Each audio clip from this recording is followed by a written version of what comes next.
ஓம் சாந்தி. எல்லோரும் குஷியாக இருக்கிறீங்களா? 17/7/2024 இன்றைக்கி பாப்தாதா சொல்கிறாங்க, இனிமையான குழந்தைகளே,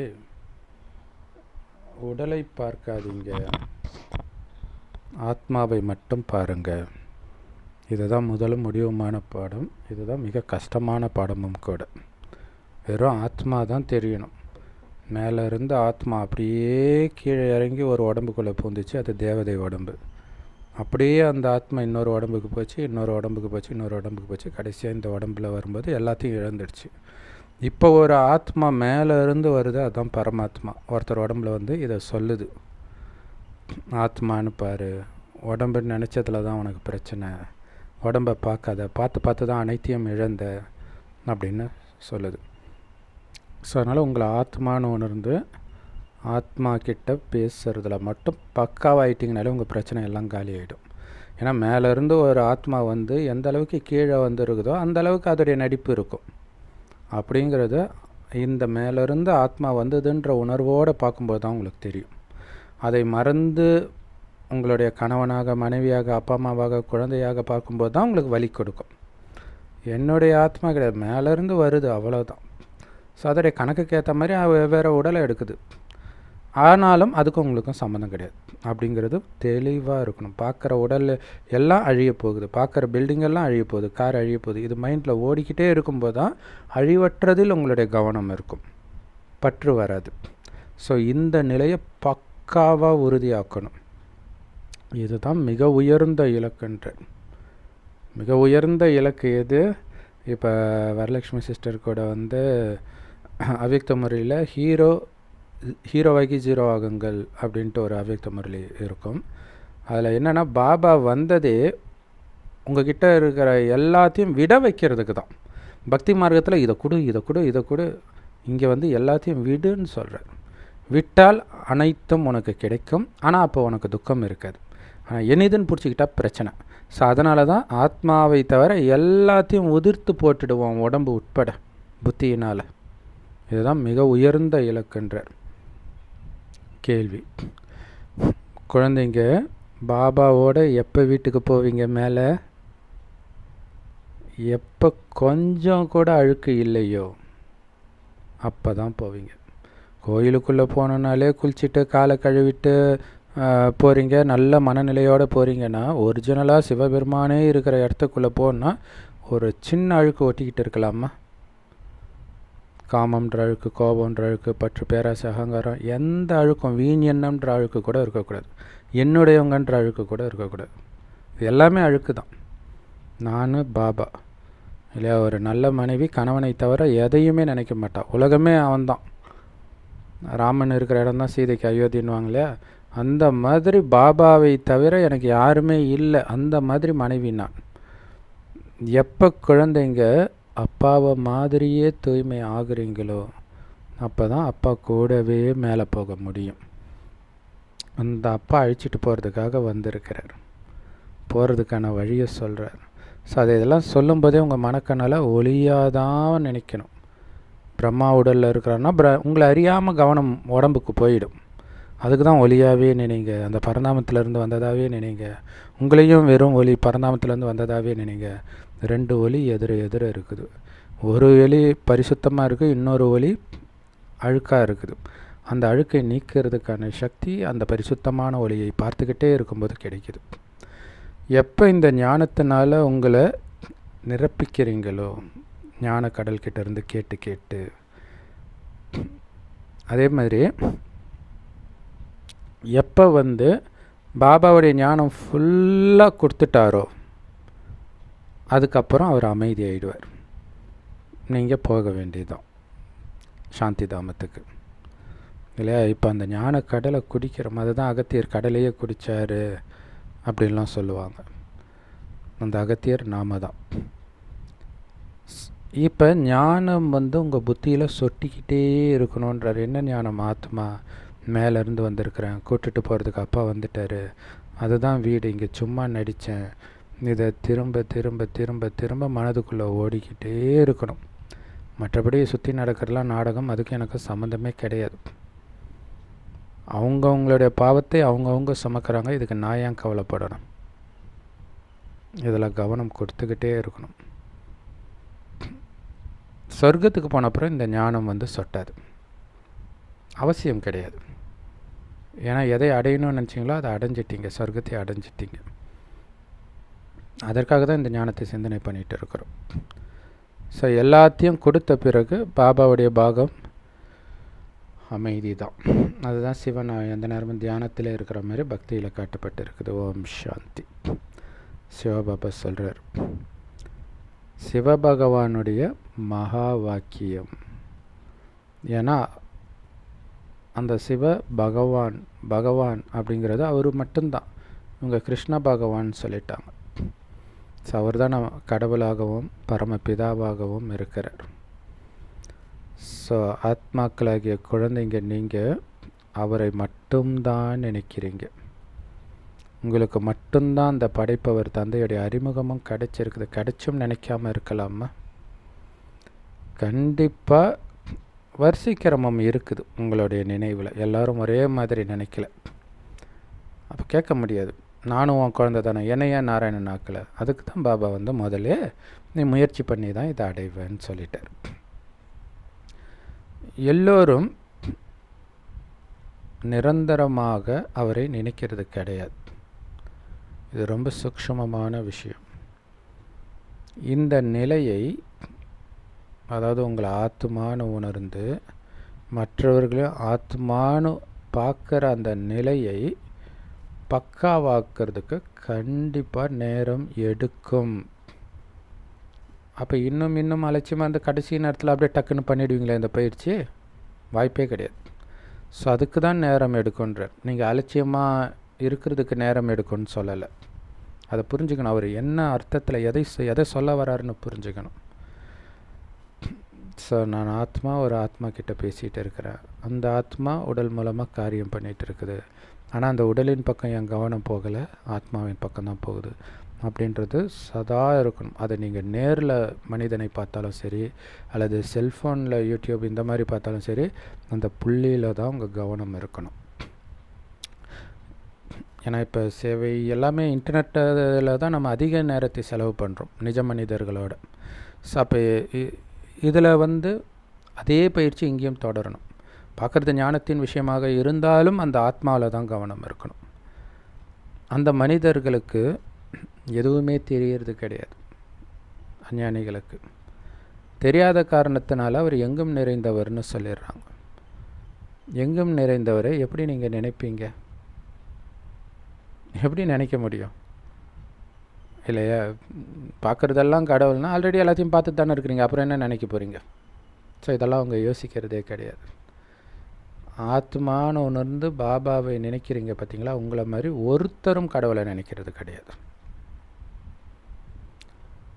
அதனால தான் ஆரம்பத்தில் நமக்குமே கூட அது எப்படி ஆத்மானு நினச்சிட்டு அவரையும் நினைக்கிறதுன்னு ஒரு பெரிய டவுட்டாக இருக்கும். ஏன்னா புதுசாக இருக்குது. சும்மா அவரை நினைக்கிறதுனா நினைப்போம். அப்படின்னா என்ன அர்த்தம் தெரியுமா? உடம்புன்னு நினச்சிட்டு அவரை நினைக்கிறீங்கன்னு அர்த்தம். அதை தான் பக்தி மார்க்கத்தில் பண்ணீங்க. ஸோ ஆத்மானு உணர்ந்து நினைக்கிறது தான் இங்கே பெரிய விஷயம். ஏன்னா பாபாவை அங்கே போய் நினைக்க மாட்டீங்க, ஆனால் ஆத்மான்ற உணர்வு இருக்குது இல்லை? ஸோ அதனால தான் ஆத்மானு உணர்றது தான் ரொம்ப ரொம்ப முக்கியமான விஷயம்னு பாபா சொல்கிறார். மற்ற எந்த ஆத்மாக்களின் யோகமும் பாபாவோடு இணைஞ்சு இருக்கிறது கிடையாது. இது அவ்வளவு ஆழமான விஷயம். அதுக்காகத்தான் நமக்கு சொர்க்கம் கிடைக்கிது. ஆத்மானு உணராததுனால தான் தூய்மையாகவே இருந்தாலும் கன்னிகாஸ்திரிகளுக்கோ துறவிகளுக்கோ சொர்க்கத்தில் இடம் கிடையாது. அதனால தான் என் வழிப்படி தூய்மை ஆகிறவங்களுக்கு மட்டும்தான் சொர்க்கத்தில் இடம்ன்ற. உங்களை ஆத்மான்னு உணர்ந்து அப்பாவை நினைவு பண்ணிக்கிட்டே இருங்க. மனிதர்கள் சொல்கிறாங்க நாங்கள் சகோதரர்கள் அப்படின்ட்டு. இப்போ சகோதரர்கள்னால் ஆத்மாவை தானே பார்க்கணும், ஏன் உடம்பை பார்க்குறாங்க? ஏன்னா அப்போ தான் நீங்கள் சகோதரர்கள். இல்லைன்னா அர்த்தம் தெரியாமல் சகோதரர்னு சொல்கிறீங்க இல்லையா? ஒரு அப்பாவுடைய குழந்தை ஆத்மாக்கள் தான். அந்த ஒரு அப்பாவுடைய குழந்தைன்றதுனால தான் நீங்கள் சகோதரர்கள். அப்போ ஆத்மாவை தானே பார்க்கணும். ஸோ இது உயர்ந்த இலக்கு, ரொம்ப முக்கியமான விஷயம். இந்த ஆத்மாவை நீங்கள் பார்த்தீங்கனாலே பலவிதமான ஆத்மா சம்மந்தப்பட்ட எண்ணம் வரும். உங்களுக்கு துக்கம் கொடுத்தவங்க கூட ஏதோ ஒரு ஜென்மத்தில் நமக்கு நெருக்கமாக இருந்த ஆத்மா தானே, அது வேறு வேறு உடலில் தன் நிலை மறந்து மயங்கி கிடக்குது அப்படின்னு கருணை வருமே தவிர கோபம் வராது. மிக உயர்ந்த இலக்கு இந்த ஆத்ம உணர்வில் இருக்கிறது. பாபா ஞானம் கிடைத்தும் பாபாவை கொஞ்சம் கூட நினைக்காத நிறைய பேர் இருக்கிறாங்கன்ற. எல்லா ஆத்மாவிலையும் அழுக்கு ஒட்டிக்கிட்டு, அழுக்குனால மூடப்பட்டு இருக்குன்றார். இங்கே முக்கியமான விஷயமே ஆத்மா தான். இந்த ஆத்மான்ற வார்த்தையை கூட அஞ்ஞானிகள் பயன்படுத்த ஆரம்பிச்சிட்டாங்க. ஆனால் அவங்களுக்கு என்னன்னே தெரியாது ஆத்மானா.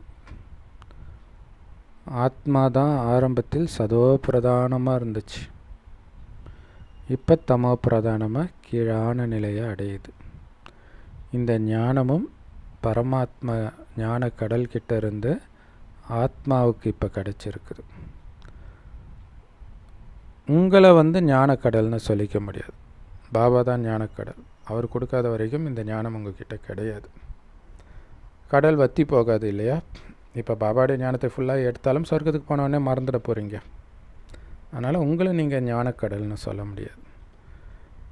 ஆனால் அந்த ஞானக்கடல் பாபா கிட்டேருந்து முழு ஞானத்தையும் இப்போ நீங்கள் எடுக்கணும். எந்த அளவுக்கு எடுக்கிறீங்களோ அந்த அளவுக்கு உயர்ந்த பதவி. இன்னொன்று, இந்த ஞானத்தை கொடுப்பதற்கு தான் அவர் வரார். அவர் வச்சுக்கிட்டே என்ன பண்ண போகிறார்? அவர் சொர்க்கத்துக்கு வர போகிறாரா? பதவி அடைய போகிறாரா? உங்ககிட்ட மறைக்கிறதுக்கு. ஸோ இந்த அழிவற்ற ஞான ரத்தினங்களை அப்படியே குழந்தைங்களுக்கு கொடுத்தே ஆகணும். அதுக்கு தான் வந்திருக்கிறேன். குழந்தைங்க உங்களுடைய வரிசைக்கிரமமான முயற்சிப்படி இந்த ஞானத்தை எடுக்கிறீங்க. யார் இந்த ஞானத்தை அதிகமாக எடுக்கிறாங்களோ அவங்களால தான் நல்ல சேவை செய்ய முடியும். ஞானத்தை எடுக்கலைன்னா அவங்க சேவையே செய்ய மாட்டாங்க. அவங்க எத்தனை வருடத்து ஆத்மாவாக வேணாலும் இருக்கட்டும், சேவை செய்யலை அப்படின்னா அவங்களுக்கு ஞானம் புரியலன்னு அர்த்தம். பாபாவைத்தான் ஞான கடல்னு சொல்கிறோம். நாம், அதாவது பாபாவும் நம்மள மாதிரி ஒரு ஆத்மா தான், நீங்களும் ஆத்மா தான். ஆனால் நம்மக்கிட்ட ஞானம் இல்லை, அவர்கிட்ட ஞானம் இருக்குது. அதையெல்லாம் நாம் இப்போ எடுக்கிறோம். எப்படி அவர் சதா தூய்மையாக இருக்கிறாரோ அதே மாதிரி இப்போ நீங்கள் சதோ தூய்மையாக மாறிடுவீங்க. எப்போ அந்த அழுக்கு, விகார அழுக்குடைய அம்சம் கூட ஆத்மாவில் ஒட்டி இல்லையோ அப்போ தான் நீங்கள் வீட்டுக்கே போவீங்கன்றார். எவ்வளோ பெரிய விஷயம்! அவ்வளோ தூய்மையாக்கி அனுப்புகிறார். பாபா நினைவு யாத்திரையை கற்றுக் கொடுக்குறார். நினைவுனாலே போகிறது இல்லையா? நமக்கு பாம்பு இதெல்லாம் பார்க்கும்போது அதை கண்டா பயம் வர்றது ஒரு பக்கம் இருந்தாலும் ஒரு கருணையும் இருக்கும். பாவம் இந்த வெயிலில் ஊர்ந்து ஊர்ந்து போகுதே இல்லையா? வெளியிலலாம் இருக்கும். சில சமயம் ரோட்டெல்லாம் கிராஸ் பண்ணும்போது அது நமக்கே கால் இந்த கொதிக்குதே, அதுக்கு எப்படி இருக்கும் இல்லையா? காலே இல்லாமல் நடக்குதுன்ட்டு. ஆனால் இப்போ உடம்பே இல்லாமல் தான் நம்ம சொர்க்கத்துக்கு போகிறோம். நினைவுனால் போகிறோம், ஆத்மான்ற நினைவுனால் போகிறோம். அதை கற்றுக் கொடுக்குறேன். முழு நாளும் நான் பாபா நினைவில் இருக்கிறேன்னு ஒருத்தவங்க சொன்னாங்கன்னா அது கதை. அப்படி இருக்க முடியாது. அப்படி இருந்தால் கர்மதீத்தை அடைஞ்சிடுவாங்க. அது கடைசியில் தான் நடக்கும். ஆனால் அதுக்காக அதான் பாபா சொல்லிட்டாரு, நினைக்காம இருக்கலாம். அப்படி கிடையாது. முயற்சி பண்ணிக்கிட்டே இருக்கணும். மாயா நடுவில் கட் பண்ணிக்கிட்டே இருக்கும். அதோடைய வேலையை கடைசி வரைக்கும் பண்ணிக்கிட்டே இருக்கும். ஸோ எப்போ அது கட் பண்ணலையோ அப்போ புரிஞ்சுக்கலாம் மாயாவை நீங்கள் முற்றிலுமாக வெற்றி அடைஞ்சிட்டிங்கன்ட்டு. பாபா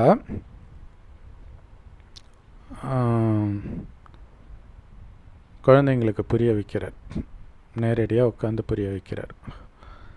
மற்ற குழந்தைங்க பாபா கிட்ட நேரடியாக கேட்கறது கிடையாது இல்லை. மதுபனுக்கு யார் வராங்களோ அவங்கக்கிட்ட நேரடியாக பேசுகிறேன்.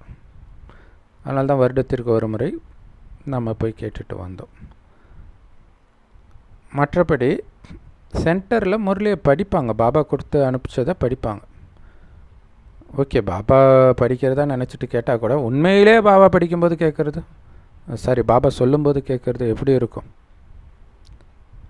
நேரடியாக உட்காந்துட்ருக்குறீங்க. ஸோ அப்போ அதுக்கே அந்த பாக்கியத்தையும் நீங்கள் நினச்சி பார்க்கணும். ஏன்னா பின்னாடி வந்தவங்களுக்கு அந்த பாக்கியம் இல்லையே, நம்ம பிரம்ம பாபாவெலாம் பார்க்கவே இல்லையே. ஸோ அது அவங்களுக்கு அப்போ தெரியாது. பின்னாடி இதோடைய ஒரு துளிக்கு அலைவாங்க அப்படின்றது அவங்களுக்கு தெரியாது. ஸோ அதை சொல்கிறார். இன்னும் போக போக பயங்கரமாக இருக்கும். ஸோ இப்போ நம்ம வந்ததே பெரிய விஷயம். ஸோ இந்த பாக்கியத்தையாவது நம்ம உணரணும். உங்களை ஆத்மான்னு உணர்ந்து அப்பாவை நினைவு பண்ணிக்கிட்டே இருங்க.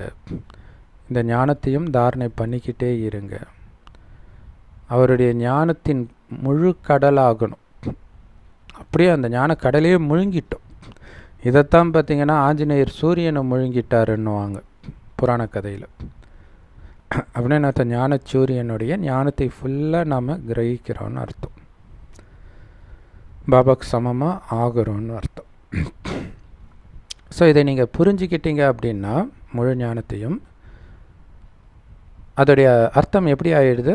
பாபாவை காலி பண்ணிட்டீங்கன்னு அர்த்தம். இல்லையா? அவருடைய ஞானத்தை ஃபுல்லாக நீங்கள் எடுத்துட்டீங்க, உறிஞ்சி எடுத்துட்டீங்கன்னு அர்த்தம். அப்புறம் அவ்வளோதான், அவர் அமைதி ஆகிடுவார். கொடுக்க வேண்டியதெல்லாம் கொடுத்துட்டாரு, கிளம்பிடுவார். இந்த ஞானம்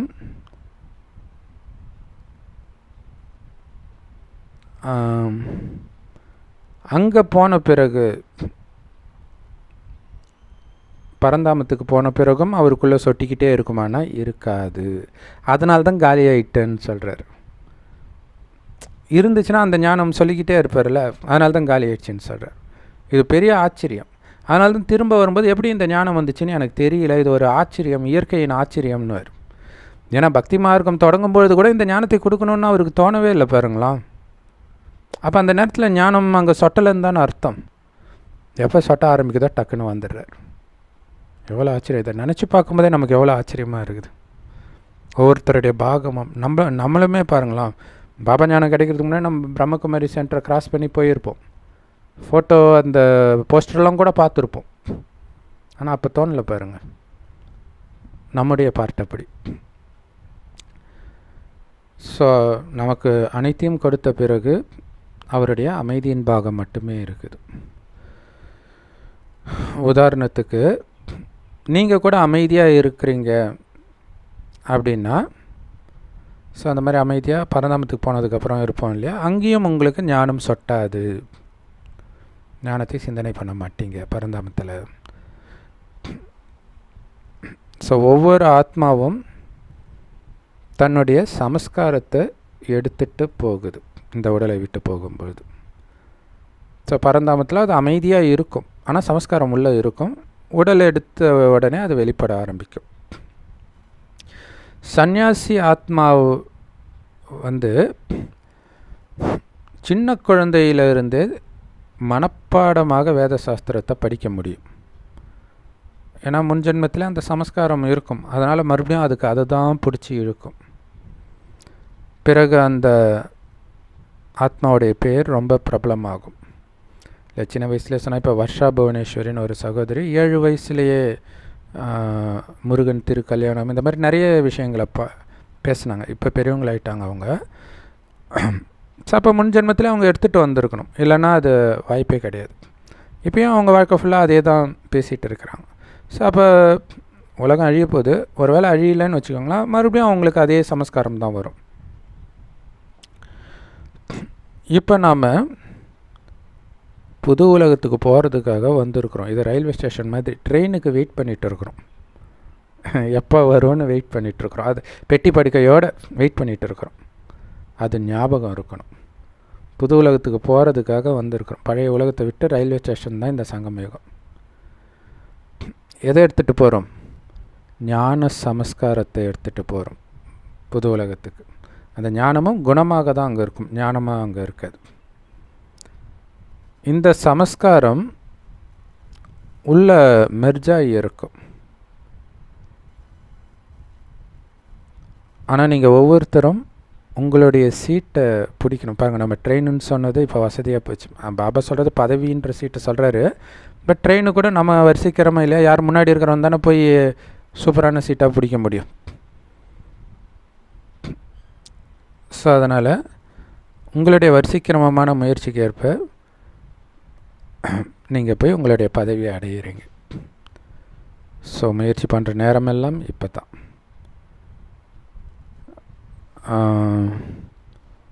ஸோ இப்போ ஜென்ரல் வீடியோவில் கூட நம்ம அம்பானி வீட்டு திருமணத்திலிருந்து நெப்போலியன் வீட்டு திருமணம் வரைன்னு ஒன்று போட்டிருப்போம்.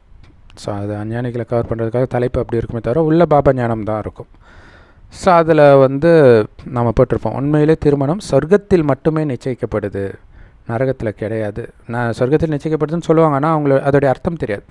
இப்போ அதோடைய அர்த்தம் என்ன அப்படின்னா, சொர்க்கத்தில் முதல் பிறவியில் உங்களுக்கு யார் கணவன் அல்லது மனைவி, ரெண்டாவது பிறவி யார், மூணாவது பிறவி யார், எல்லாமே இங்கேயே ஃபிக்ஸ் பண்ணிடுறோம். சங்கமயுகத்தில் நிச்சயிக்கப்படுது சொர்க்கத்தின் திருமணம். திருமணம் மட்டும் இல்லை, அப்பா அம்மா குழந்தை எல்லாமே நிச்சயிக்கப்படுது, செல்வம் உடல் எல்லாமே. நரகத்தில் வந்த பிறகு முன் ஜென்மத்து பாவ புண்ணியம் அடுத்தடுத்த ஜென்மத்துக்கு மட்டும் நிர்ணயிக்குது.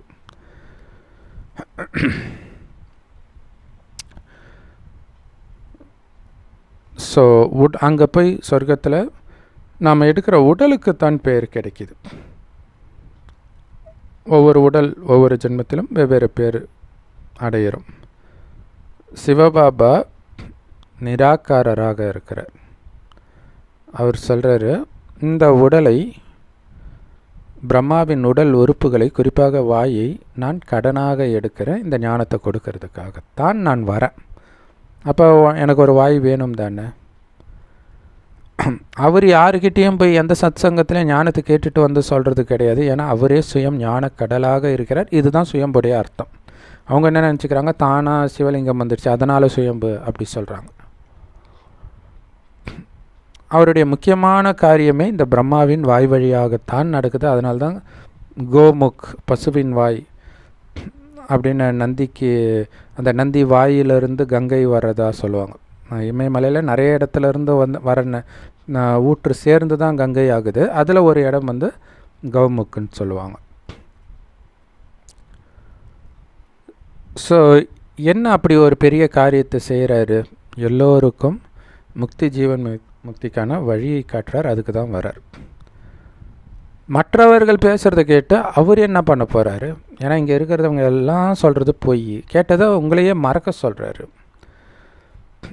ஸோ அவர் தொடர்ந்து இதை பண்ணுங்க அதை பண்ணுங்கன்னு சொல்லிகிட்டு இருக்கிறார். இதை பண்ணுங்க இதை பண்ணாதீங்க.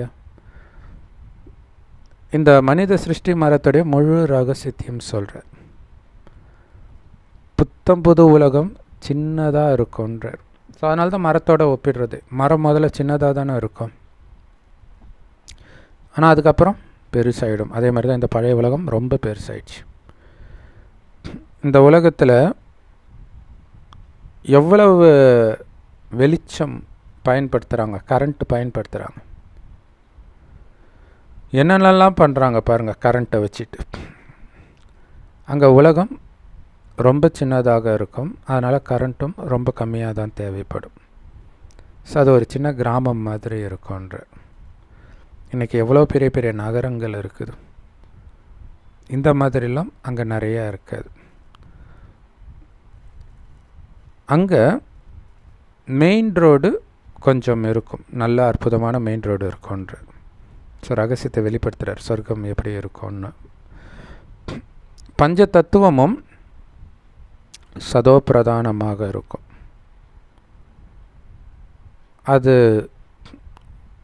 ஒருபொழுதும் துக்கம் கொடுக்காது, குழப்பத்தை ஏற்படுத்தாது. பஞ்ச தத்துவமும் சரி, உங்களுடைய கர்மேந்திரியங்களும் சரி. அதனால தான் அது பேர் சுகதாமம், சொர்க்கம் அப்படின்னு சொல்கிறோம்.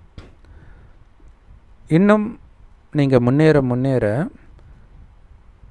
பாபாவுக்கு சமமாக ஆக ஆக பாபா குழந்தைங்களோட எண்ணிக்கை அதிகமாகிட்டே இருக்கும். பாபா உங்களுக்கு காட்சி கொடுத்துக்கிட்டே இருக்கிறார். பிறகு அந்த நேரத்தில் சண்டை போடுறதுக்கான எந்த தேவையும் இல்லாத காரணத்தினால மிலிட்ரி, ஏரோப்ளேன், அந்த போர் விமானம் இதெல்லாம் இருக்காது. புஷ்ப விமானம் இருக்கும், பட் போர் விமானம் அதெல்லாம் இருக்காது.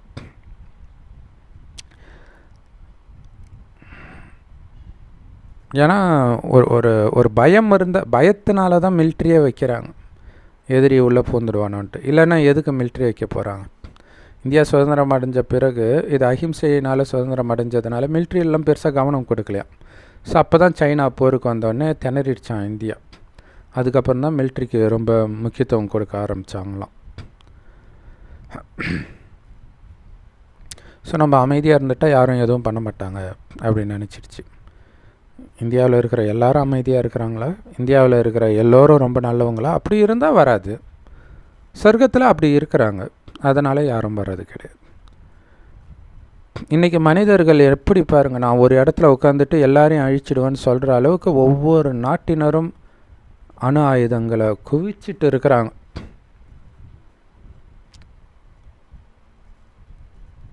இப்போ இந்த போர் விமானங்கள் கூட பயன்படாது. ஏன்னா போர் விமானம் வரும்போது கூட கீழே இருந்து சுட்டு வீழ்த்திடுவாங்க இல்லையா. அதில் ஜப்பான் மேலே குண்டு போட்டதுக்கப்புறம் உஷாராக இருப்பாங்க எல்லோரும்.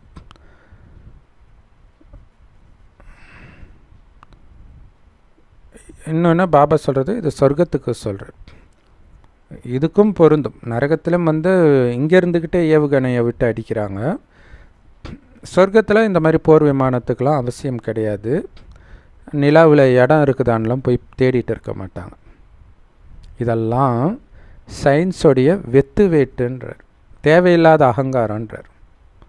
ஸோ இப்போ ஒரு பொண்ணு சுனிதா வில்லியம்ஸ்னு மேலே போயிட்டு வர முடியாமல் கஷ்டப்பட்டு வந்தாங்களான்னு தெரியல. என்னமோ ஹீலியம் லீக் ஆகி எதுக்கு அவ்வளோ கஷ்டப்பட்டு போகிறாங்க? வளர்ச்சி அடைஞ்சிட்டாங்களாம், காட்டணுமா. அம்பானிக்கு நிறைய காசு இருக்குது, அதனால் ரொம்ப ஷோ காட்டுறாரு, ஊரையே பிளாக் பண்ணி அப்படி இப்படின்றாங்க. சயின்ஸு மட்டும் என்ன பண்ணுது? அதை மட்டும் அப்படியே பெரிய ரொம்ப பெருமையாக நம்ம பீத்திக்கிறோம்ல. அதனால் யாருக்காவது ஏதாவது நன்மை இருக்குதா? அது மட்டும் நம்மளுடைய டேக்ஸ் கிடையாதா? ஸோ இதெல்லாம் சயின்ஸுடைய வெத்து அகங்காரம், அவ்வளோ பகட்டு. ஆனால் இந்த ஞானத்தில் அமைதி தான். ஆடுங்கடான்ட்டு அமைதியாக இருக்கிறோம். ஏன்னா ராஜ்யம் நமக்கு தான் வரப்போகுதுன்னு நமக்கு தெரியும், சந்தோஷமாக இருக்கிறோம்.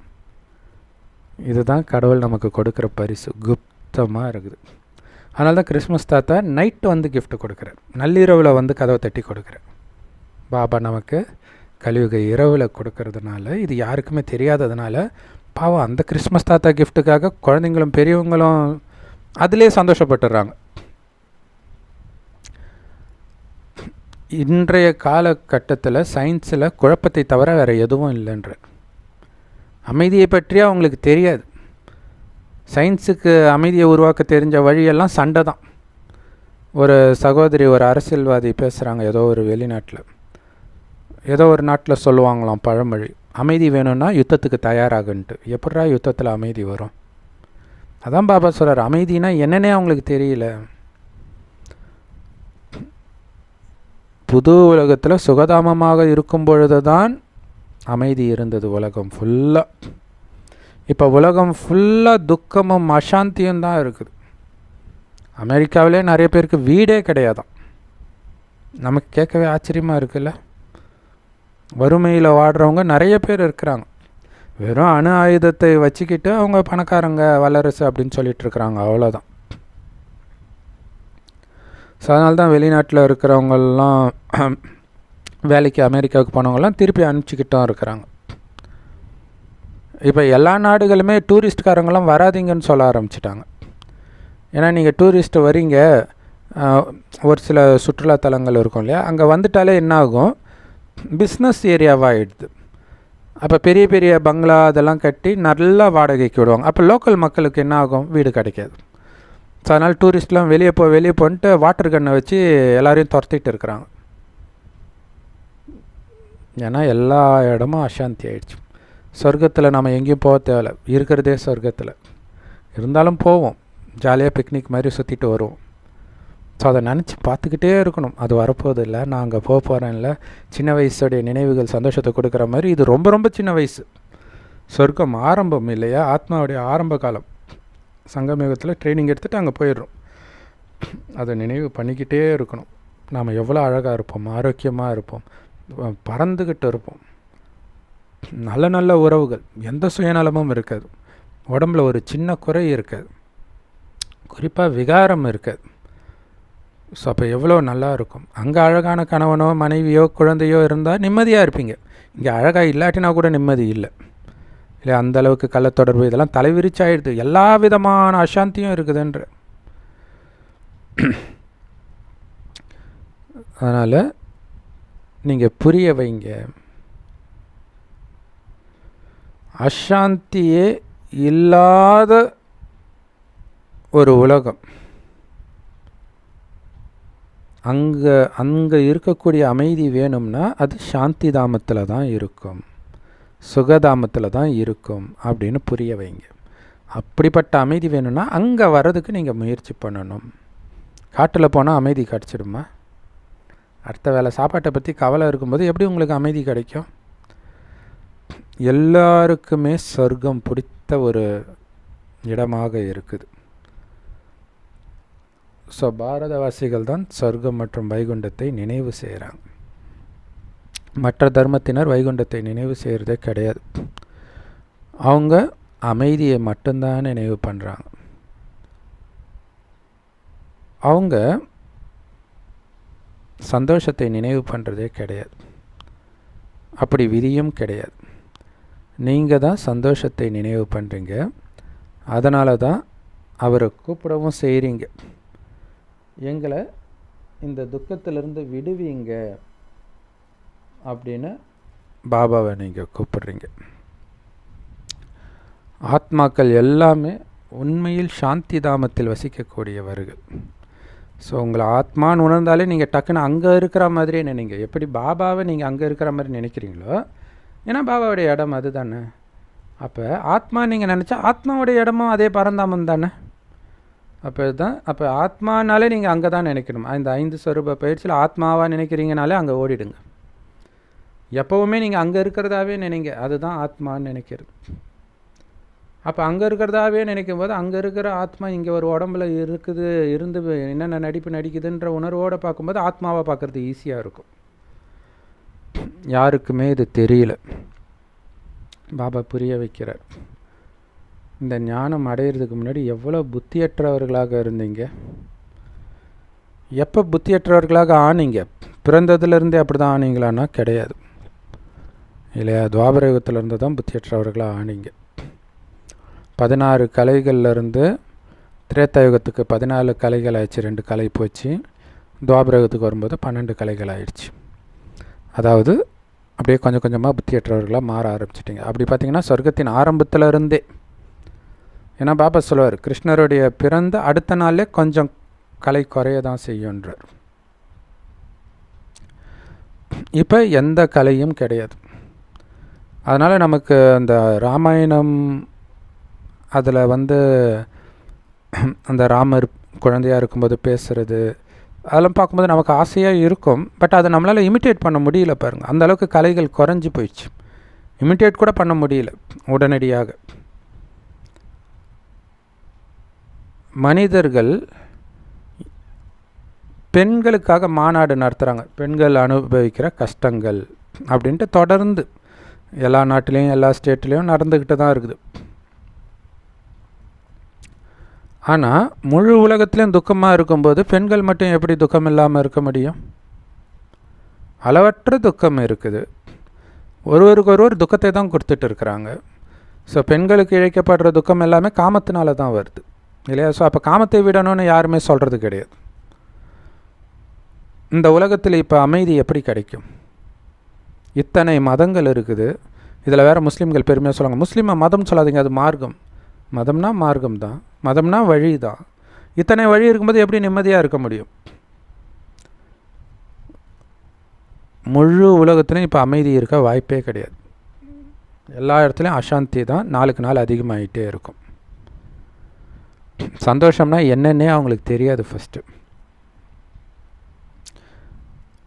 ஸோ பெண் குழந்தைகளாகிய நீங்கள் எல்லோருக்கும் புரிய வைக்கிறீங்க இந்த உலகத்தில் எத்தனை வகையான துக்கங்களும் அசாந்திகளும் இருக்குதுன்ட்டு.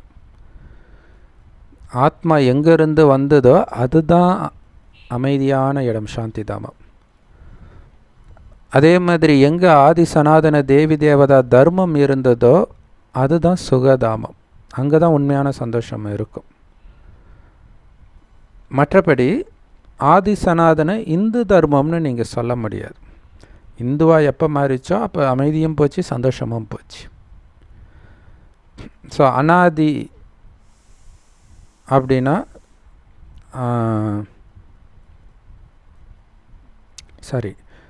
ஆதி அப்படின்னா ஆரம்பம், அனாதினா எப்பவும் இருக்கக்கூடியது.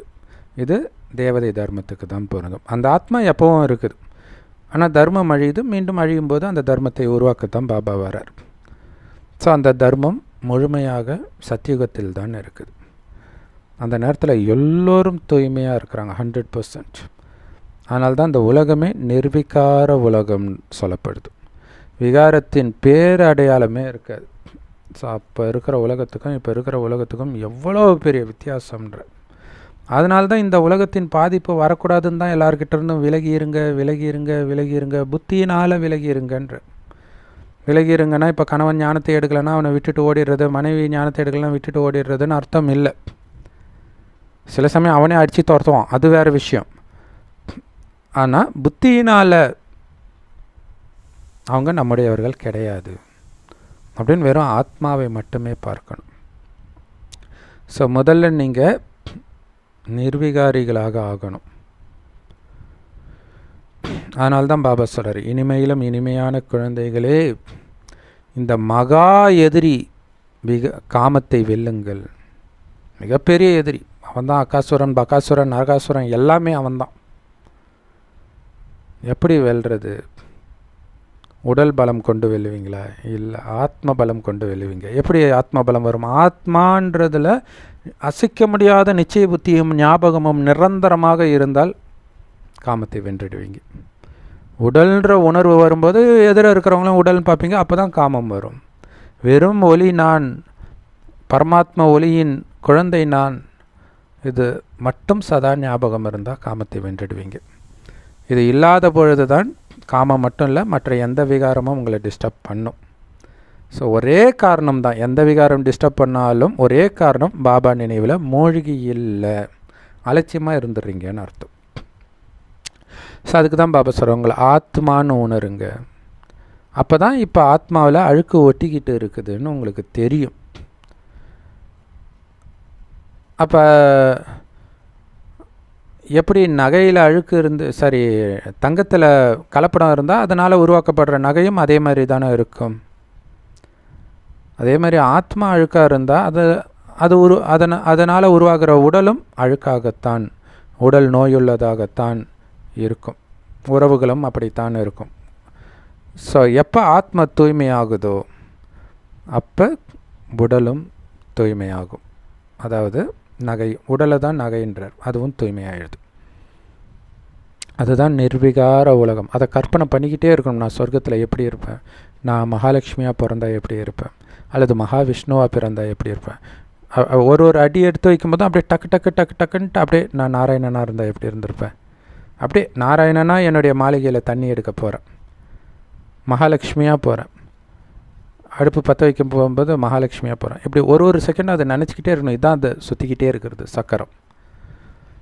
அப்போ வெளி உலக விஷயத்தெல்லாம் சுற்றுறதுக்கு உங்களுக்கு நேரம் இருக்காது. ஆக்சுவலாக இந்த முரளி பாருங்களா, சக்கரத்தை தான் சுற்றுறாரு. நல்லா கவனித்து பார்த்தீங்கன்னா தெரியும், சொர்க்கத்தில் இப்படி இருந்தீங்க இப்படி இருந்தீங்க. இதை நீங்கள் உங்களுக்குள்ளே சுற்றும் பொழுது சுதர்ஷன சக்கரமாகுது, பாவம் அழியுது. ஸோ அது நிர்விகார உலகம். ஆலமரத்துடைய உதாரணம் கொடுக்கலாம் நீங்கள் இந்த மனித சிருஷ்டி மரத்தை புரிய வைக்கிறதுக்கு. ஆலமரம் மட்டும்தான் அஸ்திவாரம் இல்லாமல் விழுதுகளின் ஆதாரத்தில் இருக்கும். அதே மாதிரி இந்த மனித சிருஷ்டி மரம் அதன் அஸ்திவாரமாகிய ஆதிசனாதன தேவி தேவதா தர்மம் இல்லாமலே இப்போ நின்றுட்டு இருக்குது. மற்ற தர்மங்கள் எல்லாம் இருக்குது, அது எல்லாம் அழுக்காயிடுச்சு.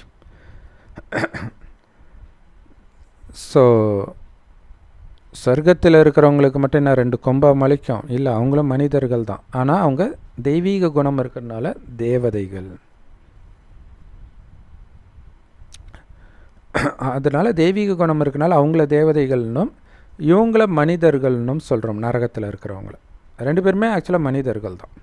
ஸோ அதனால தான் இப்போ சமஸ்கிருதம் தேவ பாஷை, தமிழ் மனித பாஷைன்னு ஒரு சகோதரி சொல்கிறாங்க. ஸோ தேவ பாஷைன்னா என்ன? அங்கே இருக்கும்போது வேறு பாஷை, இங்கே வரும்போது தான் நரகத்தில் தான் தமிழ் தோன்றுறது அப்படின்னு அர்த்தம். நான் மனிதர்களை தேவதை ஆக்கிறதுக்கு தான் வந்திருக்கிறேன். மனிதர்கள்தான் 84 பிறவிகள் எடுக்கிறாங்க. ஏணிப்படி சித்திரத்தை அவங்களுக்கு காட்டி புரிய வைங்க. நீங்கள் தமப்பிரதானமாக இருக்கும்பொழுது தான் உங்களை ஹிந்துன்னு சொல்கிறீங்க. ஏன்னா அழுக்காகிட்டீங்க. அதுக்கப்புறம் உங்களை தேவதைன்னு சொல்லிக்க முடியாது. ஆனால் ஆரம்பத்தில் தேவதையாகத்தான் இருந்தீங்கன்னு புரிய வைங்க. இதுதான் நாடகத்துடைய ரகசியம். மற்றபடி இந்து தர்மம்னு ஒரு தர்மம் கிடையாது. இப்போ எல்லாருமே சொல்கிறாங்க இல்லையா, இந்து தர்மம்னு. இந்தியாவில் இருந்தால் அவங்க ஹிந்து, அவ்வளோதான். உண்மையில் நாம் ஆதி சனாதன தேவி தேவதா தர்மத்தை சார்ந்தவர்கள். பாரதம் தூய்மையாக இருந்தது, இப்போ அழுக்காயிடுச்சு.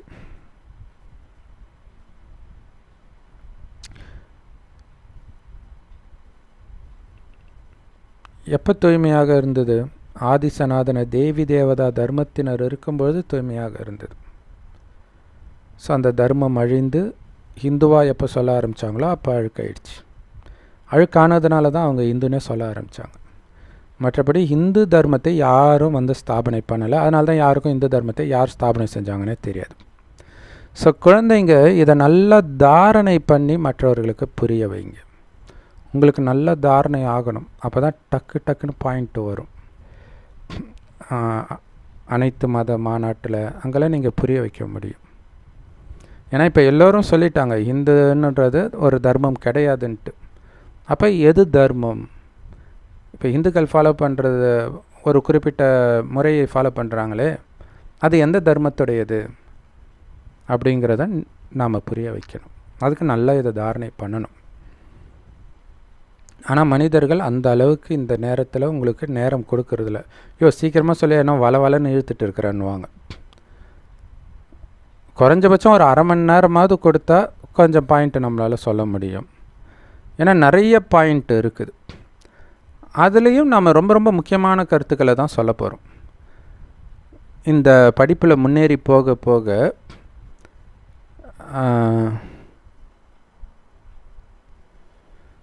பாபா சொல்கிறாரு, போக போக இந்த அப்பாவை நினைக்கணுன்றதை கூட மறந்துடுறாங்க, ஆஸ்தியை மறக்கணுன்றதை கூட மறந்துடுறாங்க. ஏன்னா இது ரொம்ப ஈஸியான படிப்பு தான். இதையே மறந்துடுறாங்க.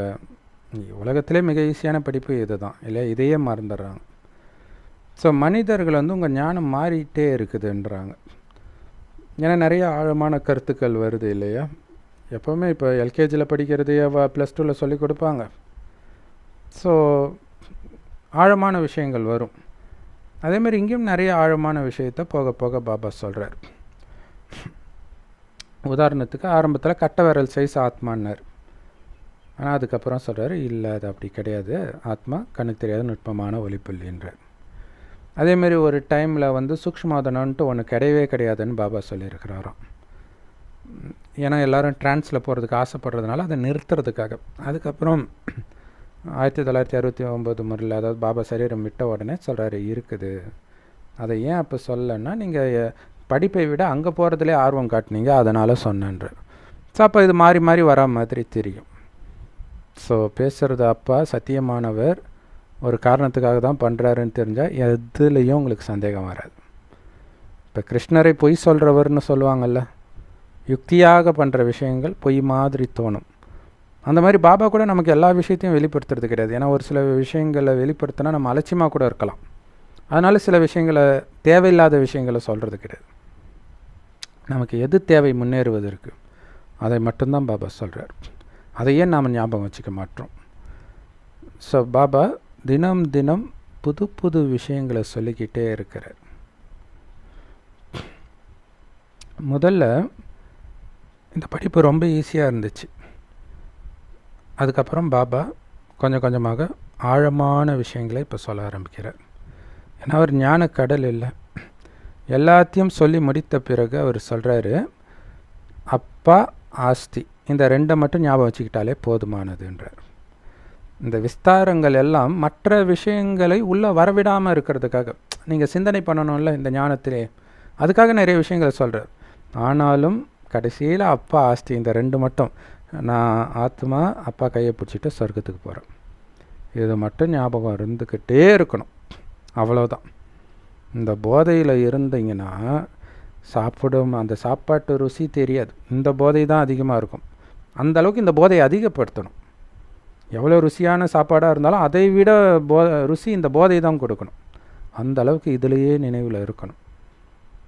ஸோ அப்போ நீங்கள் முரளி கேட்டுக்கிட்டே சாப்பிடலாம், அல்லது கேட்டதில் முக்கியமான பாயிண்ட்டை பார்த்துட்டு சாப்பிடலாம், அதை எதிர வச்சுக்கிட்டே சாப்பிடலாம். எனக்கு தெரிஞ்ச ஒரு அம்மா பார்த்திங்கன்னா சாப்பிட்ற இடத்துலலாம் முரளி எழுதி வச்சுருப்பாங்க. அவங்க எங்கெல்லாம் அதே மாதிரி சமைக்கிற இடத்துலலாம் எழுதி வச்சுருப்பாங்க, செவுத்துலேயே. எவ்வளோ பக்காவான ப்ராக்டிஸ் இல்லையா? ஸோ அந்த மாதிரி பண்ணலாம். அல்ஃபாவை தெரிஞ்சுக்கிறதன் மூலமாக நீங்கள் பீட்டாவையும் தெரிஞ்சுக்குவீங்க, அதாவது அப்பாவை தெரிஞ்சுக்கிறது மூலமாக ஆஸ்தியும் தெரிஞ்சுக்குவீங்க. ஸோ இந்த அளவுக்கு நீங்கள் புரிய வச்சாலே போதும். குறைஞ்சபட்சம் யாரால் அதிகமாக ஞானத்தை தாரணை பண்ண முடியலையோ கண்டிப்பாக அவங்களால உயர்ந்த பதவியும் அடைய முடியாது. அவங்க மதிப்போடு தேர்ச்சி அடையவும் முடியாது, கர்மாதித்த நிலையை அடையவும் முடியாது. ஸோ இதுக்கு நிறைய முயற்சி தேவைப்படுது. நினைவில் தான் முயற்சியே இருக்குது.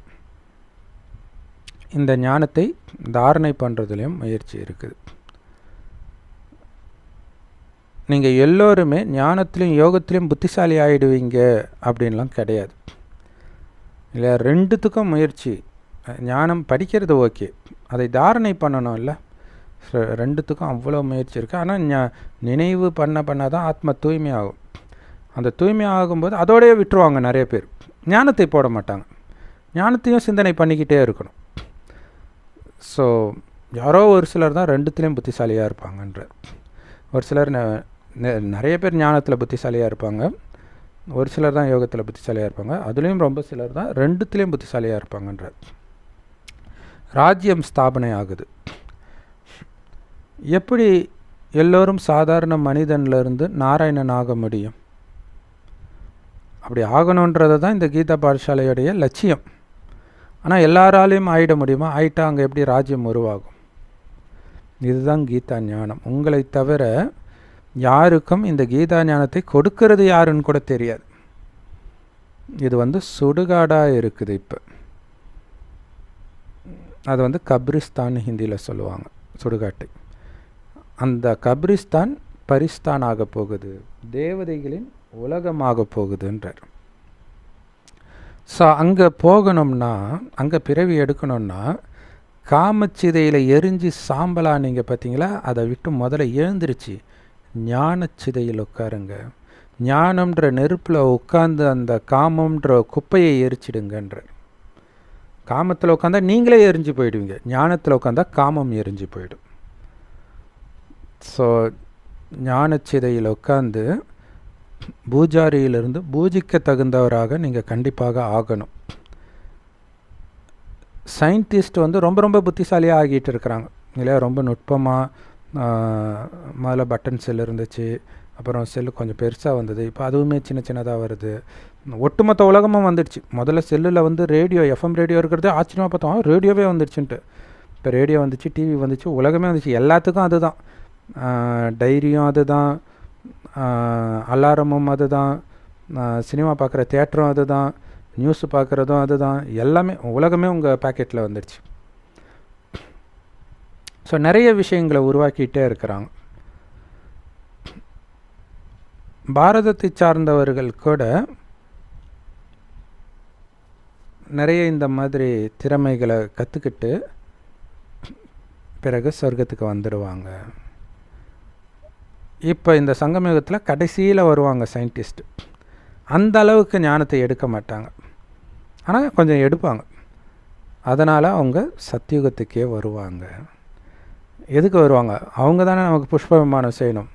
ஸோ அந்த புஷ்ப விமானம் செய்யக்கூடிய வேலைக்காரர்களாக இருப்பாங்க. மற்றபடி ராஜாராணியாக ஆக முடியாது.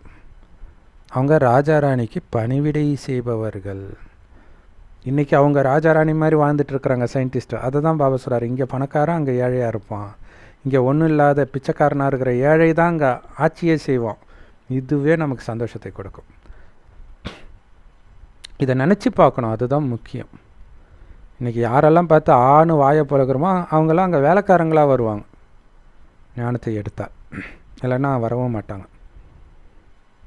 ஸோ அங்கே நிறைய பொருட்களை உருவாக்குவாங்க. ராஜா ராணி அங்கு சுகத்தை கொடுப்பதற்காகத்தான் இருப்பாங்க. இங்கே இருக்கக்கூடிய அரசியல்வாதிகள் டாக்ஸை ஏற்றி மக்களுக்கு துக்கத்தை தான் கொடுக்குறாங்க. அங்கே எல்லா விதமான சந்தோஷமும் கிடைக்கும் உங்களுக்கு. ஸோ அதனால் குழந்தைகளாகி நீங்கள் முழு முயற்சி பண்ணுங்க. இல்லை சாதாரணமாக நடுத்தரமாக இருக்கணும், ஒரு 5 ஸ்டார் ஹோட்டலில் இப்படி இருக்குன்றாங்க அப்படி இருக்குன்றாங்க, ஒரு நாளாவது போயிட்டு வரணும் அப்படிலாம் தோணும். சொர்க்கத்துக்கு முன்னாடி அதெல்லாம் ஒரு பெரிய விஷயமா? ஒரு பைசா செலவு இல்லாமல் நிரந்தரமாக 2500 வருஷம் அங்கே இருக்க போகிறீங்கன்னா எவ்வளோ முயற்சி பண்ணணும். அலட்சியமாக இருக்காதிங்க. ஆத்மா ஓடிக்கிட்டே இருக்கணும். ஓம் ஓம் ஓம்ன்றாங்களே, ஆத்மான்ற பயிற்சி நம்ம பண்ணுறதை தான் அங்கே ஓம் ஓம்ன்றாங்க. ஸோ அதனால் முழு முயற்சி பண்ணுங்க. முழுசாக தேர்ச்சி அடைந்து கர்மாதித்த நிலையை அடையணும். அதே நேரத்தில் வீட்டுக்கு போகணும் அப்படின்ற, சீக்கிரமாக வீட்டுக்கு போகணும் அப்படிங்கிற எண்ணமே வரக்கூடாதுன்ற. ரெடி ஆகிட்டிங்களா? ஆத்மாக்குள்ளே சக்தியை நிரப்பிட்டீங்களா? தூய்மை ஆகிட்டிங்களா? எதுக்கு வீட்டுக்கு போகணுன்னு எண்ணம் வருதுன்ற. அதாவது சரீரத்தை விடணும் அப்படிங்கிற எண்ணம் வரக்கூடாதுன்ற. எவ்வளோ துக்கம் வந்தாலும். ஏன்னா இப்போ சேர்க்குற நேரம் எல்லாத்துலேயும் நமக்கு நன்மை இருக்கும், அதை புரிஞ்சுக்கணும். நாம் கடவுளுடைய குழந்தைகள். பாபா நமக்கு சொல்லிக் கொடுக்கிறார் எப்படி ஸோ இப்போ இது பெரிய எச்சரிக்கை இல்லையா? நீங்கள் எவ்வளோ கஷ்டமாக இருந்தாலும் உடலை விடணுன்ற எண்ணம் வரக்கூடாது. இந்த உடலில் இருக்கிற வரைக்கும் தான் முயற்சி பண்ண முடியும்.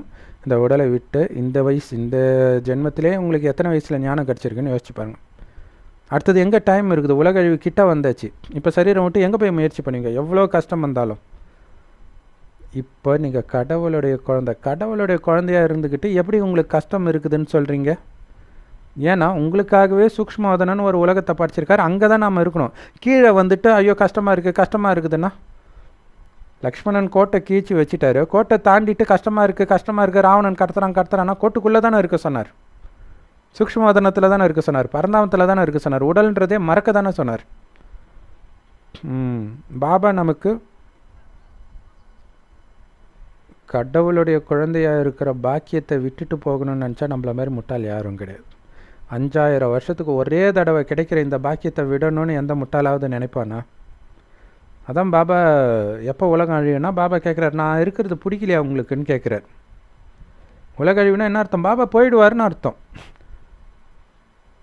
எப்போ பாபா நீ போவேன்னு அர்த்தம். அது அந்த கேட்குறதுக்கு உடனே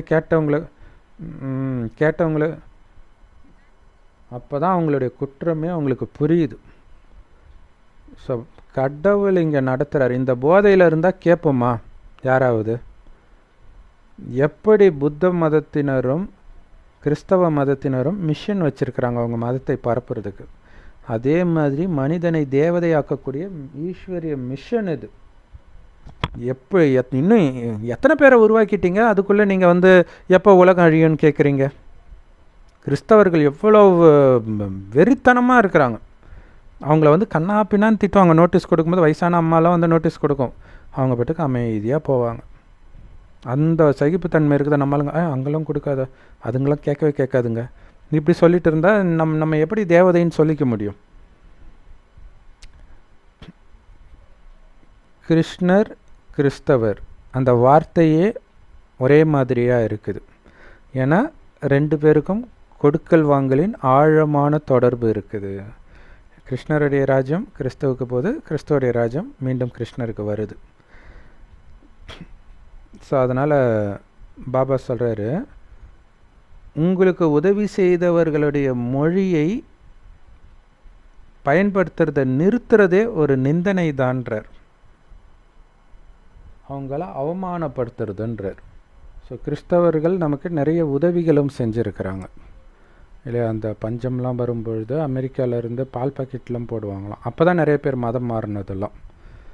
ஸோ அப்படி உதவி செய்தவர்களுடைய மொழியை புறக்கணிக்கிறதே அவங்கள அவமானப்படுத்துறதுன்றார். இல்லை நாங்கள் இங்கிலீஷில் பேச மாட்டோம், இங்கிலீஷை எதுக்கு பயன்படுத்தணும், இந்தியாவில் இருக்கிற ஹிந்தி மொழியே பேச மாட்டோன்றாங்க, அப்புறம் எங்கே இங்கிலீஷு.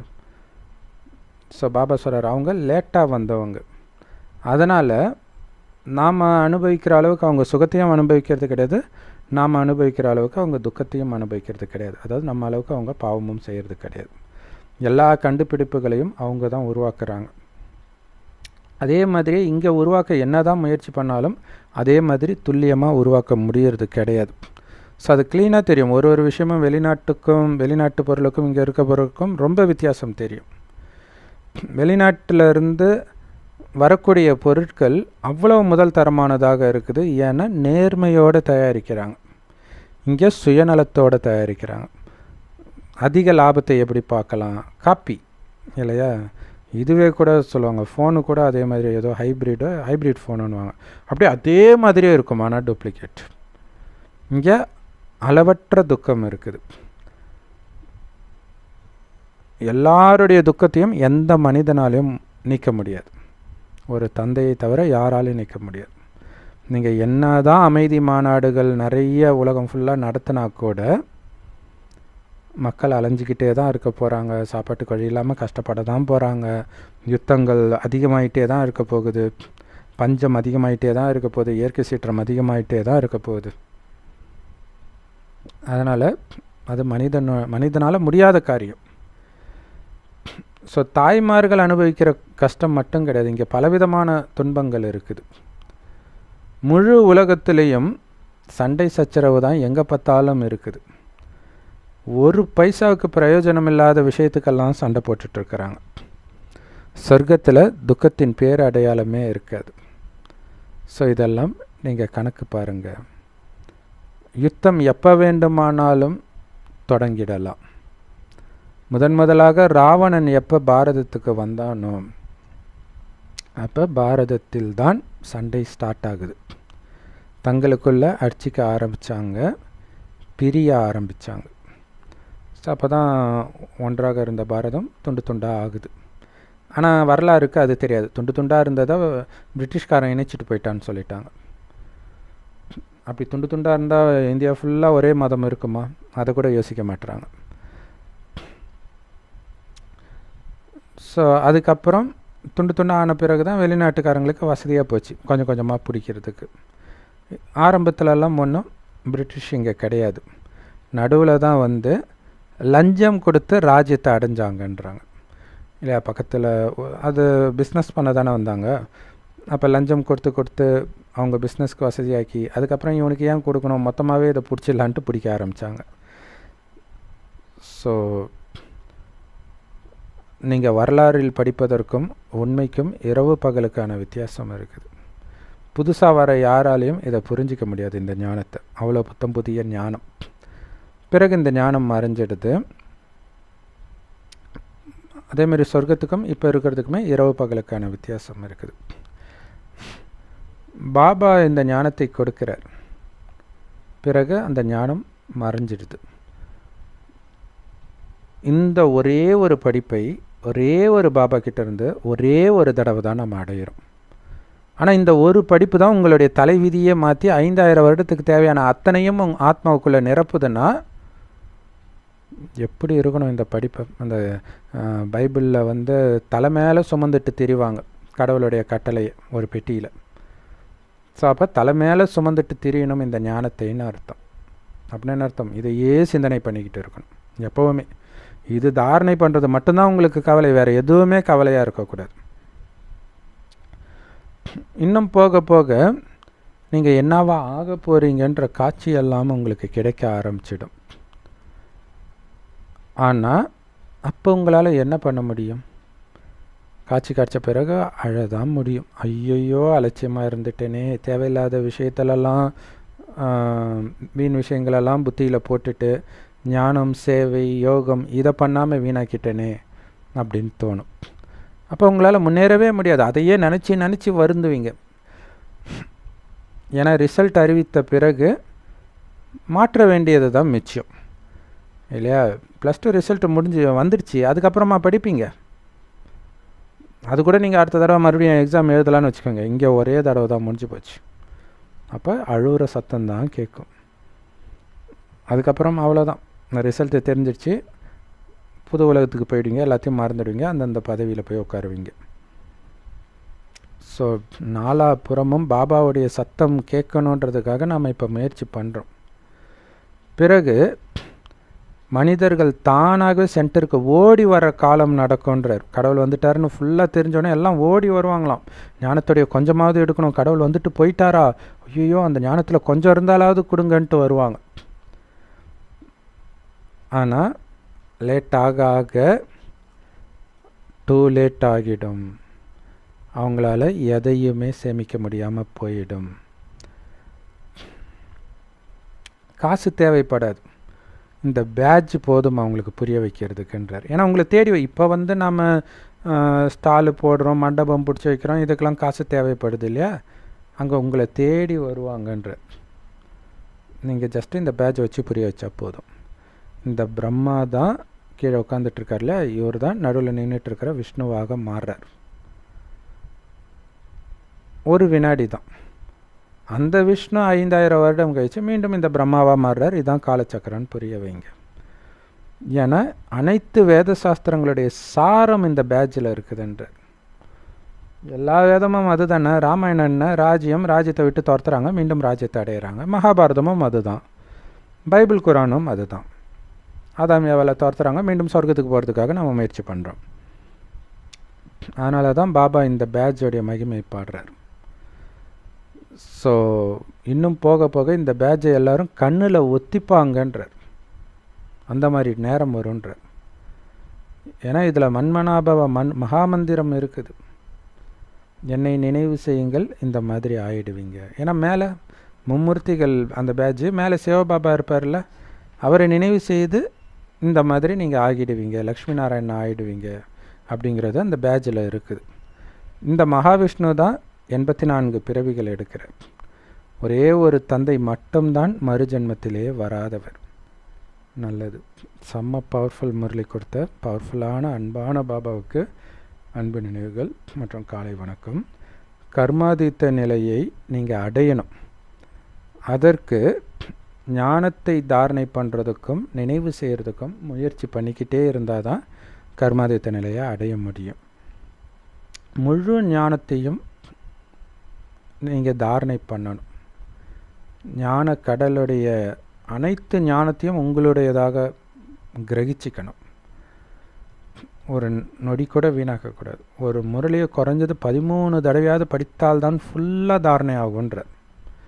இப்போ அதனால தான் அம்மா அரை மணி நேரத்துக்கு ஒரு தடவை முரளியை எடுத்து பார்த்துக்கிட்டே இருப்பாங்க. ரொம்ப முக்கியமானது. ஸோ உங்களுக்குள்ளே இருக்கக்கூடிய அழுக்கையெல்லாம் நீங்கள் நீக்கணும். ஆத்மாவில் இருக்கக்கூடிய அழுக்கை முற்றிலும் நிர்விகாரி ஆகணும். அசுத்தத்தின் சின்ன அம்சம் கூட இருக்க வேண்டான்ற. ஆத்மாக்களாகி நீங்கள் எல்லோரும் சகோதரர்கள் அப்படிங்கிற பயிற்சி பண்ணணுன்றார்.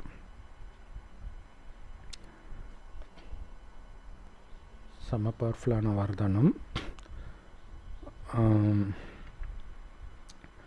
நேரம் மற்றும் எண்ணம்ங்கிற பொக்கிஷத்தில் கவனம் கொடுத்து உங்களுடைய சேமிப்பு கணக்கை அதிகரிச்சிங்கன்னா பல கோடி மடங்கு மல்டி மில்லியனராக ஆகிடுவீங்க. அதுக்கு விளக்கம், உங்களுக்கு பலவிதமான கஜானாக்களை பாபா கொடுத்துருக்கிறார். இருந்தாலும் அதில் ரொம்ப ரொம்ப முக்கியமான கஜானாவே எண்ணமும் நேரமும் தான். இந்த 2 கஜானாவில் ரொம்ப ரொம்ப கவனம் கொடுங்க. அப்படியே கண்ணில் விளக்கெண்ணெயை ஊற்றிட்டு இது வேஸ்ட் ஆகுதா, யாராவது திருடுறாங்களா கவனிச்சிக்கிட்டே இருக்கணும்.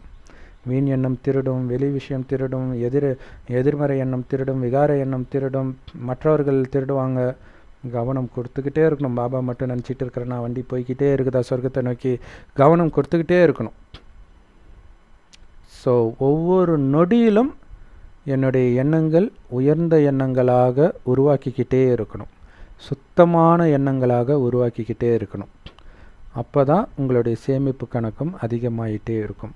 வீண் எண்ணங்களை உருவாக்குனீங்கன்னா சேர்த்து வச்சதெல்லாம் காலி ஆகிட்டே இருக்கும், கடைசியில் 0 தான் வரும்.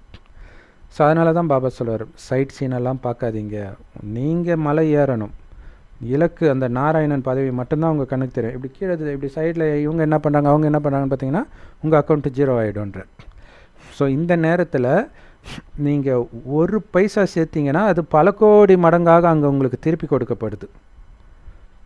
ஒரு எண்ணம் நல்ல எண்ணத்தை உருவாக்குனீங்கன்னா பல கோடி மடங்கு நல்ல எண்ணங்களை உருவாக்கக்கூடிய சக்தி உங்களுக்கு வருது. அந்த எண்ணத்தின் ஆதாரத்தில் தான் அங்கே உங்களுக்கு பதவி எல்லாமே நிர்ணயிக்கப்படுது. இதுதான் கணக்கு. ஸோ இந்த ஒரு பேங்க்கில் மட்டும்தான் 1க்கு பல கோடி மடங்கு ரிட்டர்ன். மற்றதுலலாம் எவ்வளோ? 7% ரிட்டர்ன். 100க்கு 7 ரூபா தான் கொடுக்குறாங்க. ஆனால் இங்கே 1 ரூபாய்க்கு கோடி ரூபாய் கொடுக்குறாங்க, பல கோடி ரூபாய். நம்ம மாதிரி பேங்க் இந்த ஈஸ்வரிய பேங்க். அதனால் பாபா சொல்கிறாரு, நீங்கள் எதை இழக்க வேண்டி இருந்தாலும் பரவாயில்லை, எவ்வளவு தபஸ்யா பண்ண வேண்டியதாக இருந்தாலும் பரவாயில்ல, எவ்வளவு பணிஞ்சு போக வேண்டியதாக இருந்தாலும் பரவாயில்ல, எது வேணாலும் நடக்கட்டும், ஆனால் உங்களுடைய கண் இந்த 2 விஷயத்தில் எப்போவுமே இருக்கணும். அது மட்டும் போயிடவே கூடாது. நேரத்தை ஒரு வினாடி வீணாக்கக்கூடாது, எண்ணத்தை ஒரு வினாடி வீணாக்கக்கூடாது. ஸோ சண்டே முரளி சொல்லுவார், போன சண்டே முரளியில் சொன்னார் இல்லையா, நீங்கள் எவ்வளவு அடி கூட வாங்கிக்கோங்க, ஆனால் பிறர் மேலே சுபபாவனை மட்டும்தான் வைப்பன்ற உறுதித்தன்மையை விட்டுறாதீங்கன்றார். அதில் கவனம் கொடுங்க. ஏன்னா இதுதான் உங்களுக்கு உயர்ந்த பதவியை கொடுக்க போகுது. இதனால தான் நன்மை. ஒருத்தரை பற்றி நீங்கள் தப்பாக நினச்சிட்டிங்கன்னா அவங்கள பார்க்கும்போதெல்லாம் அதுதானே உங்களுக்கு ஞாபகம் வரும். அப்போ கடைசி நேரத்தில் அவங்களுக்கு நீங்கள் தான் முக்தி கொடுக்கணும். அவங்கள பார்க்கும்பொழுது ஐயோ இவனான்னு நினைப்பீங்க பாருங்கள், நீங்கள் சேர்த்து வச்சதெல்லாம் காலி ஆகிடும். அவனுக்கு நிரப்புறதுக்கு பதில் நீங்கள் காலியாகி போயிடுவீங்க. அதனால் இந்த 2 விஷயத்தில் ரொம்ப ரொம்ப ரொம்ப ரொம்ப ரொம்ப கவனம் கொடுக்கணும். ஏன்னா இதுதான் பெரிய டெஸ்ட் பேப்பர் நிறைய பேருக்கு. யாரோ ஒரு சகோதரி சொன்னாங்க, வீட்டிலலாம் நல்லா இருந்தேன், சென்டருக்கு போனப்பறம் தான் தேவையில்லாத வீண் எண்ணம்லாம் வருது. இந்த மாதாஜி அவங்க தப்பாக பேசுகிறாங்க, அந்த மாதாஜி இவங்க தப்பாக பேசுகிறாங்க, சிஸ்டர் பேசுகிறாங்க, இவங்க பேசுகிறாங்க, அவங்க பேசுகிறாங்க, வீட்டுக்கு வந்தால் பைத்தியம் பிடிச்ச மாதிரியே இருக்குதுன்றாங்க. அப்போ எவ்வளோ கவனமாக இருக்கணும் யோசிச்சு பாருங்கள்.